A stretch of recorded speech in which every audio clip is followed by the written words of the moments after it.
Ay nako, saan kaya nagmana ng katamaran itong anak kong to? Ang pagkakaalam ko, masipag ako. At ang tatay niya, masipag din. Ay nako. Jen, pwede ba kitang mautusan? Ano po yun, Nay? Pwede bang bilhan mo ako ng toyo at suka? Ganun po ba, Nay? Magluluto po ba kayo ng adobo? Oo, anak. Ganun po ba? Sige na, sarapan yung pagluluto ha. Kaya nga, bilhan mo muna ako ng toyo at suka. Pwedeng mamaya na lang, Nay. Busy pa ako.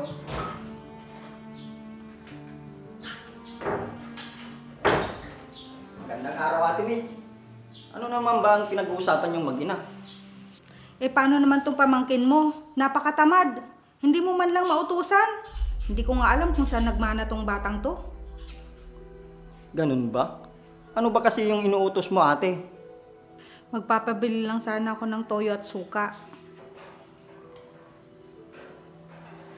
Ate, magluluto ka ba ng adobo? Oo, Jerry. Hindi kaya sa'yo nagmanang pamangkin mo? Naku, ate. Paano mangyayari yun? Eh, masipag ako. Ah, sa bagay. Jerry, may gagawin ka ba? Wala naman, ate. Bakit? Pwedeng ikaw na lang ang bumili ng suka at toyo sa tindahan nila Aling Lydia? Parang may gagawin yata ako, ate. Saglit lang at isipin ko. Hay nako, walang duda. Sa kanya nga nagmana si Jen. Jen, sandali lang ha. Bibili lang ako ng toyo at suka. Sige po, Nay.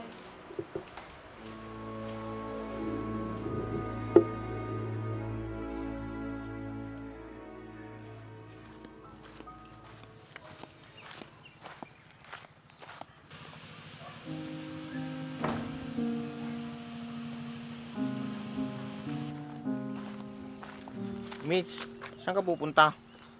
Doon lang sa tindahan. Ano bang bibilin mo? Ako na lang ang bibili.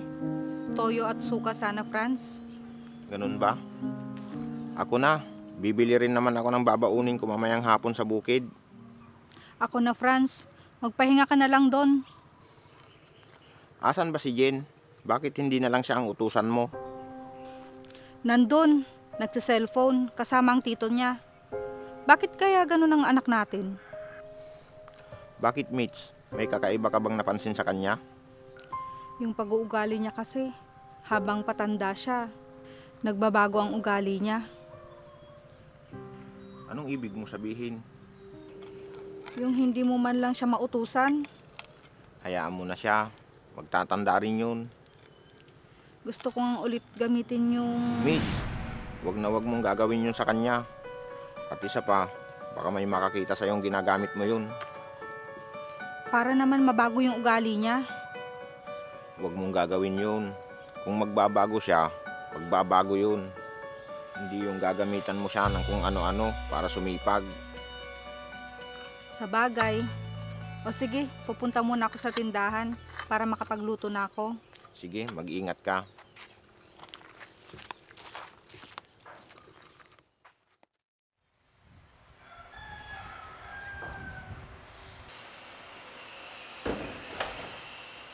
Jen, anak, Bakit po, Nay? pwede ba kitang utusan? Ano po yun? Pwede ka pang maglaba? Masakit kasi ang katawan ko. Gusto kong magpahinga. Sige po, Nay. Mamaya po. At kung maaari, magluto ka na rin ng tanghalian. Sige po, Nay. Pagkatapos ko pong maglaba. O sige, papasok na muna ako sa kwarto at magpapahinga. Sige po, Nay.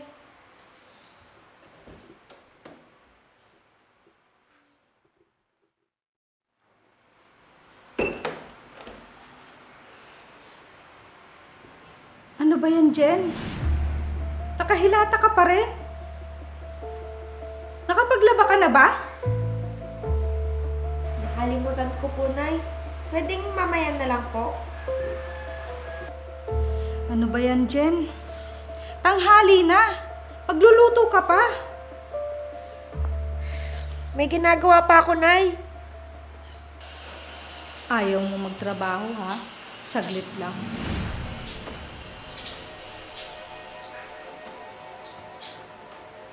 Ayaw mo pa rin bumangon, ha? Eto sa'yo.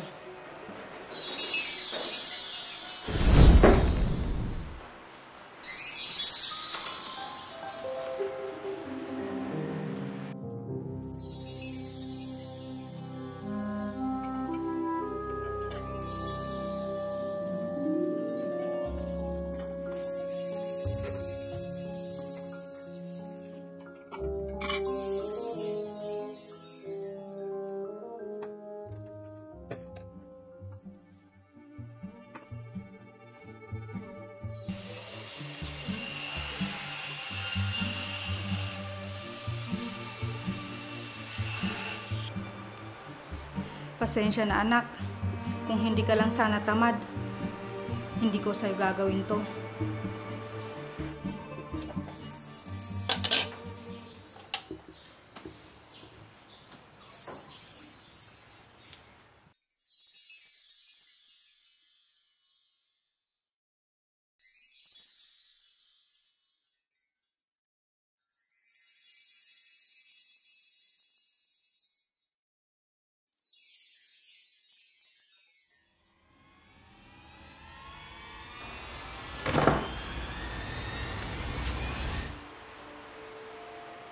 Mitch?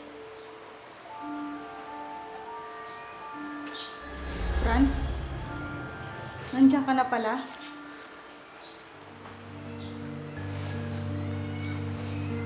Yan na nga ba sinasabi ko eh. Kabilin-bilinan ko sa'yo na huwag mong gagamitin yan sa anak mo.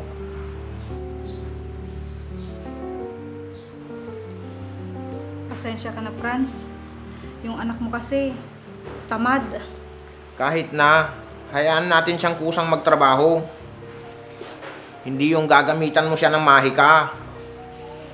Pasensya na, Franz. Hindi na mauulit. Paano kung may masamang mangyari sa anak natin? May magagawa ka ba? Pasensya ka na ulit, Franz. Nagugutom ka na ba? Oo, nakapagluto ka na ba? Hindi pa nga eh. Masama kasi ang pakiramdam ko. Sige, magpahinga ka na lang at ako na lang ang magluluto. O sige, salamat, Franz.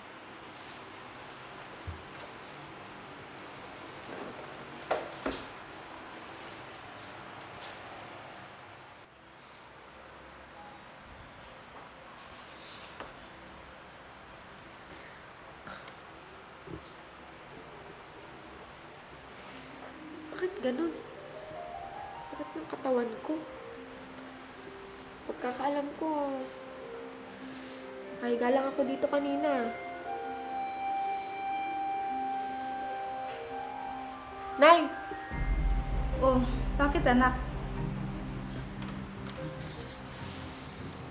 Parang nasakit po ng katawan ko. Bakit anak? Anong ginawa mo? Parang naglinis po ako ng buong bahay, Nay. Guni-guni mo lang yun, anak. Magpahinga ka na lang dyan. Mas maigi nga po, Nay.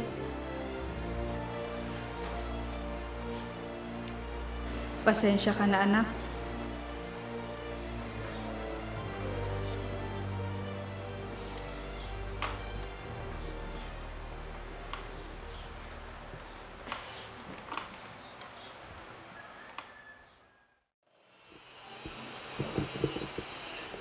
Mitch! Mitch! Halika na at nakahain na ang pagkain.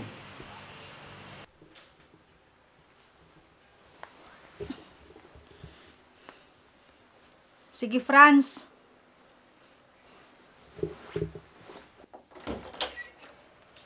Masama pa ba ang pakiramdam mo, Mitch? Oo, Franz. Gusto ko muna magpahinga.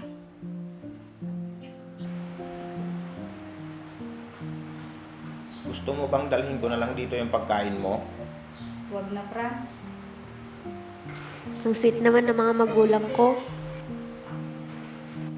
Sige na, Mitch, para mabilis kang gumaling. Sige, Franz. Marami pa kasing gawaing bahay na hindi pa natapos. Nagkakasakit ka rin pala kahit meron kang mahika. Kahit may mahika ako, napapagod din ako at nagkakasakit. Sige, Mitch, saglit lang at kukunin ko na lang dito yung pagkain mo. Sige, Franz, salamat.